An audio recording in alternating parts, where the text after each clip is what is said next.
Hello, and welcome to another episode of the Working Conversations podcast, where we talk all things leadership, business communication, and all things related to the future of work. I'm your host, Dr. Janel Anderson. Imagine this. You're listening in on two people having a conversation after having been in the audience at one of my keynotes. They're discussing the speech, engaging in a lively back and forth about the ideas that I presented. It's so realistic you can almost imagine what they look like. But here's the twist. Those two voices, they aren't real. They're AI generated using Google Notebook's LM generative AI tool.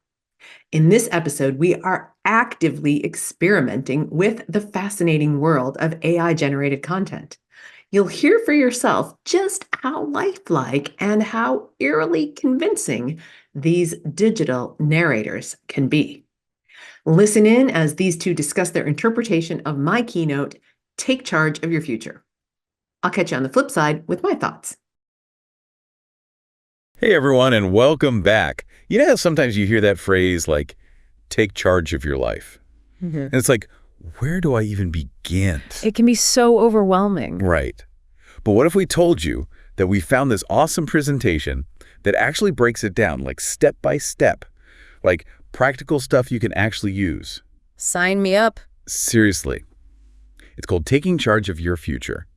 And it's by this woman, Janel, who's got this really fascinating background. Oh, yeah. I read about her. Like, she used to be a college professor or something. Yeah, she was a professor and then transitioned into like this whole workplace expert consultant thing. Okay, so she's got that academic background, but also the real world experience. Exactly. And it makes her whole approach to this topic super interesting because she's coming at it from all these different angles. I like that. So one of the things she talks about right off the bat is this idea of continuous learning, which, okay, sounds kind of obvious, right? Like we should always be learning and growing.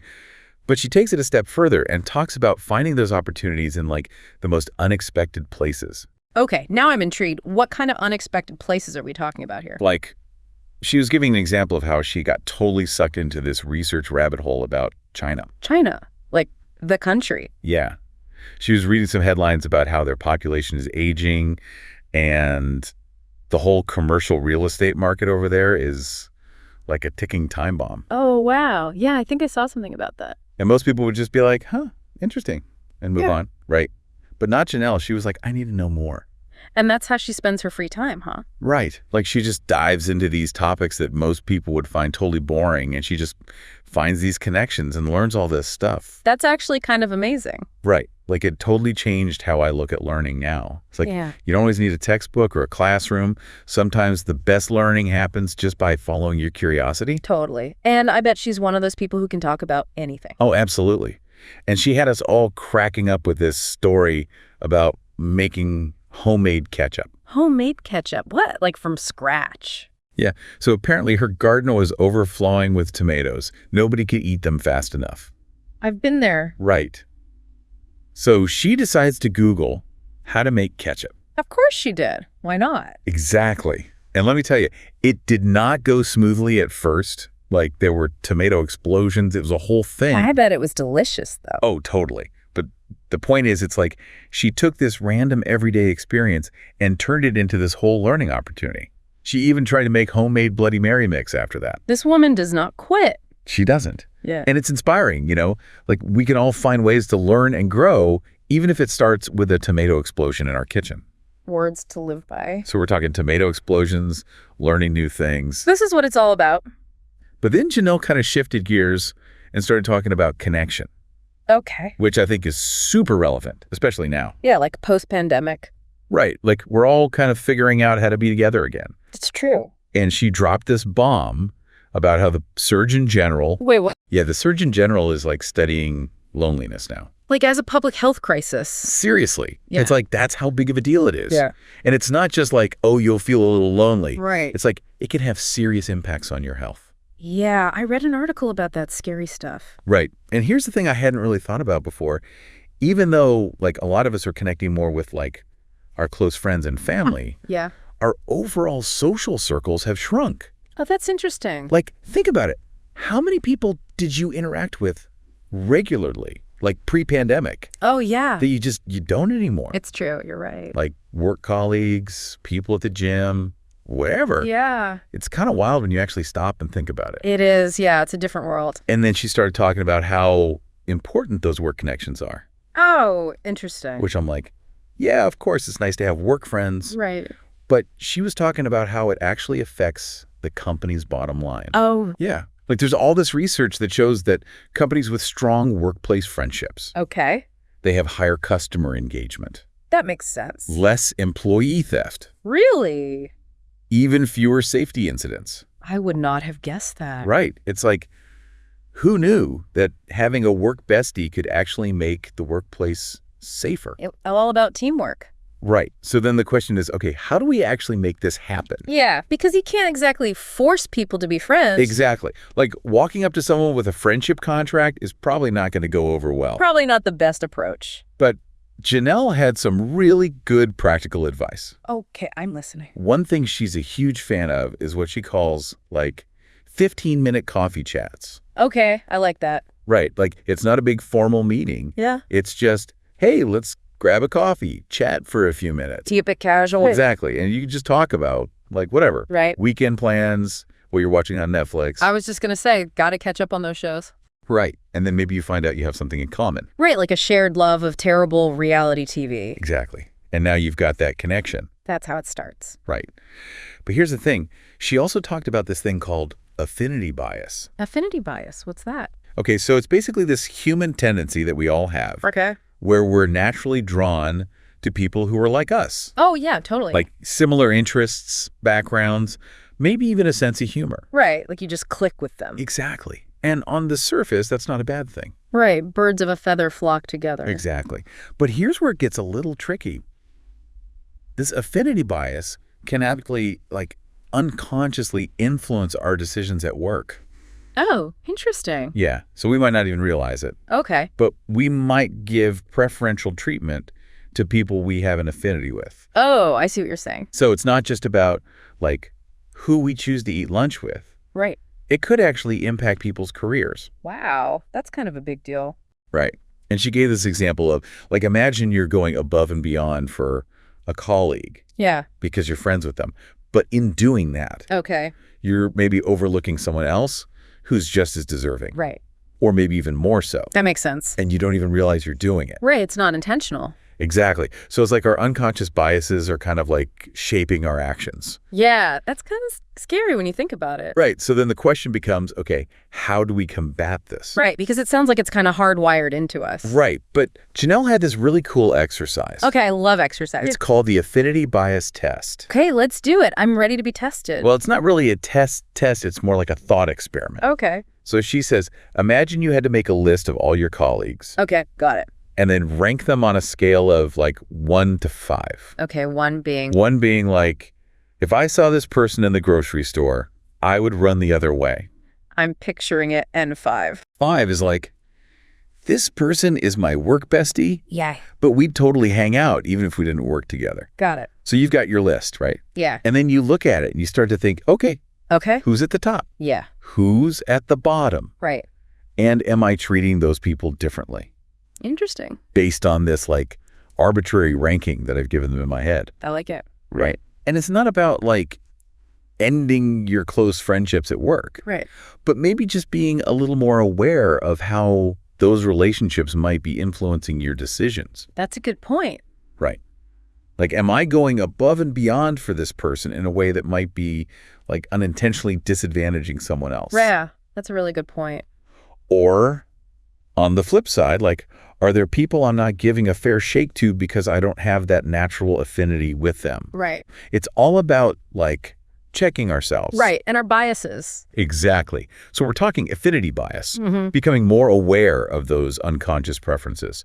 But now let's talk about how we can actually grow from those insights, take charge of our own development. Right. And Janel had this whole section on what she calls your growth edge, which I have to admit, it really got me thinking. Yeah, it's a powerful concept. Because it's like, okay, we hear all the time, push yourself outside your comfort zone. Mm. But what does that even mean, right? Like, am I supposed to quit my job and become a trapeze artist or something? Right, it can sound a little extreme. Totally. But the way Janel explained it, it just clicked for me.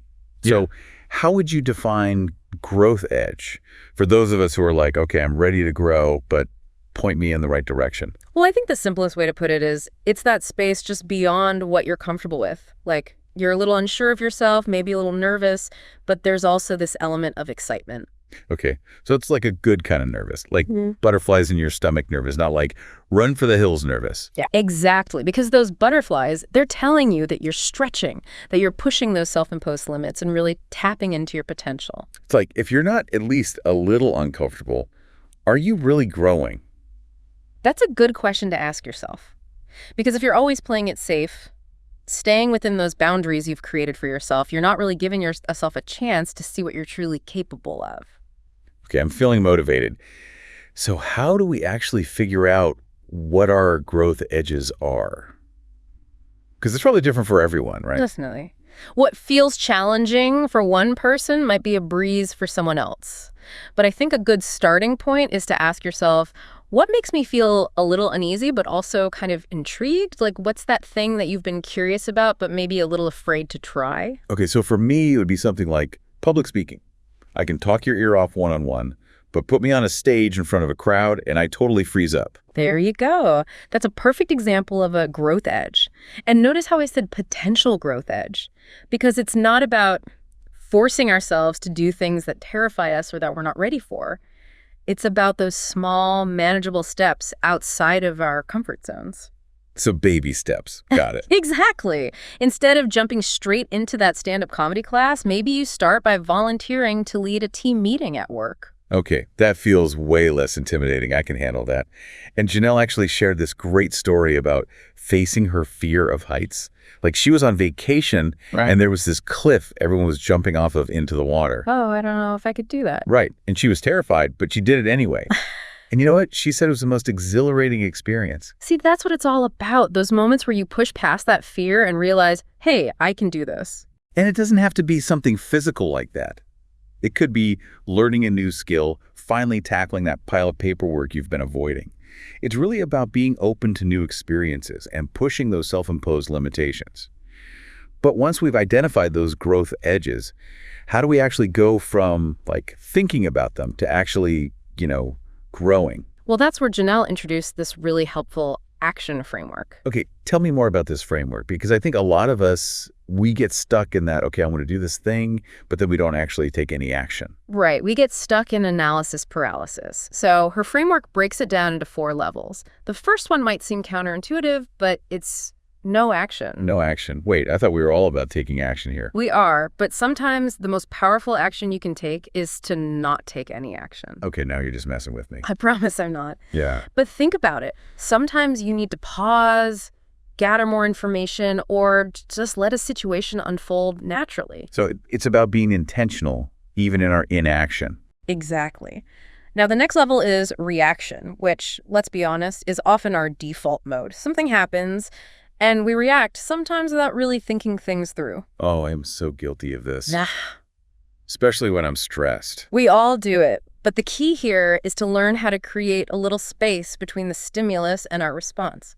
So before you fire off that angry email or blurt out something you might regret, take a breath, assess the situation, and then decide on the best course of action. It's like the classic advice, sleep on it. Sometimes a little distance can make all the difference. Exactly. Now, once you've taken that beat, that's when you move into action. This is where you're starting to put things into motion, making plans, and working towards those goals. Okay, I'm feeling more energized already. And then the final level, and this one is not for the faint of heart, is massive action. This is about going all in, dedicating yourself fully to something you're passionate about.